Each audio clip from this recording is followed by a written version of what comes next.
Hai, perkenalkan, nama aku Anissa dari Pendidikan Kimia FKIP UNS. Di video ini aku akan membahas tentang cacat kristal. Menurut jurnal Regangan Gizi dan Ukuran Butir Elektrolit Padatan Komposit Alkali Aluminiumnya menyebutkan bahwa tidak ada kristal yang sempurna. Setiap kristal mengandung cacat atau defek. Cacat kristal ini besar kemungkinan terjadi pada proses pertumbuhan kristal, proses pemurnian kristal, dan proses perlakuan atau treatment, dan bahkan seringkali terjadi cacat kristal ini sengaja ditimbulkan untuk menghasilkan sifat-sifat tertentu. Cacat kristal dibagi menjadi 4, yaitu ada cacat titik, cacat garis, cacat bidang, dan cacat ruang. Di video ini kita akan fokus membahas tentang cacat titik dan salah satu contoh pengaplikasiannya. Cacat titik terdiri dari kekosongan, self-interstitial impurity, cacat Schottky, dan cacat Frankel. Yang pertama yaitu kekosongan. Kekosongan ketika kristal berada pada temperatur yang cukup tinggi di mana atom bergetar dengan frekuensi tertentu dan secara acak dapat meninggalkan kisi. Lokasi kisi yang ditinggalkan disebut vacancy atau kekosongan. Yang kedua adalah self-interstitial. Interstitial yaitu penekanan atau penumpukan antara tempat kisi teratur. Jika atom interstitial adalah atom yang sejenis dengan yang berada di dalam kisi, maka disebut self-interstitial. Sedangkan interstitial impurity yaitu jika atom interstitial adalah atom asing yang biasanya berukuran lebih kecil, seperti karbon, nitrogen, hidrogen, oksigen. Kemudian ada substitutional impurities, yaitu jika atom asing mengganti atau mensubstitusi matriks atom. Jika dilihat pada gambar, kekosongan atau vacancy ditunjukkan pada nomor 1. Kemudian self-interstitial ditunjukkan pada nomor 2. Kemudian interstitial impurity ditunjukkan oleh nomor 3. Sedangkan untuk substitutional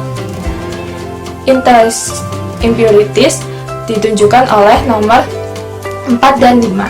Selanjutnya, Schottky adalah kekosongan pasangan kation dan anion yang ditunjukkan oleh nomor 1.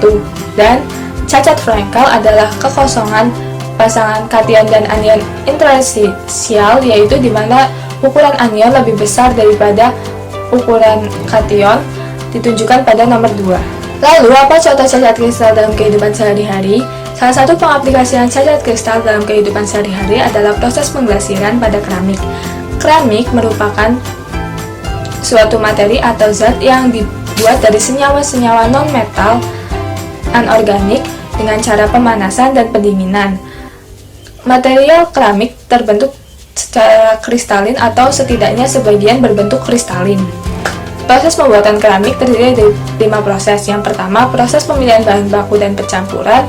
Yang kedua, proses pembentukan. Yang ketiga, proses pengeringan. Yang keempat, proses pemanasan. Dan yang terakhir adalah proses pengglasiran. Mari kita fokus pada proses pengglasiran. Glasir merupakan material yang terdiri dari bahan tanah atau batuan silikat yang dimana pada proses pembakaran akan melebur dan membentuk lapisan seperti gelas yang melekat pada permukaan badan keramik. Salah satu elemen penting dalam glasir porselin adalah unsur transisi. Karakteristik penyerapan panjang gelombang oleh unsur tersebut terlarut dalam glasir atau partikel inert yang ditambahkan dalam glasir akan menimbulkan warna. Beberapa elemen seperti plumbum atau timbal dan zinc apabila berdiri sendiri tidak berkontribusi warna, namun memiliki pengaruh yang cukup besar untuk warna yang dihasilkan oleh ion lain. Hal tersebut karena plumbum dan zinc dapat menyebabkan cacat kristal yang akan menghasilkan warna. Contoh logam oksida yang dapat menghasilkan warna yaitu tembaga oksida, kobalt oksida, mangan dioksida, dan titanium dioksida. Pada pembahasan kali ini kita akan menggunakan kobalt oksida. Warna biru yang dihasilkan karena adanya pergantian atom pada sisi kristal Wilmette. Pada percobaan ini menggunakan formula dasar zinc oksida yang di dalamnya terdapat kristal Wilmette. Ketika logam kobalt oksida ditambahkan pada formula glasir zinc oksida, salah satu ion zinc 2+ digantikan oleh ion kobalt 2+. Pergantian ini termasuk salah satu cacat jenis titik, yaitu substitutional impurities atau ketidakmurnian, di mana ada atom asing yang menggantikan atom tersebut. Kemudian Pada pergantian ini terjadi transisi elektron pada panjang gelombang 460 hingga 700 nanometer, di mana panjang gelombang tersebut merupakan daerah panjang gelombang munculnya warna biru.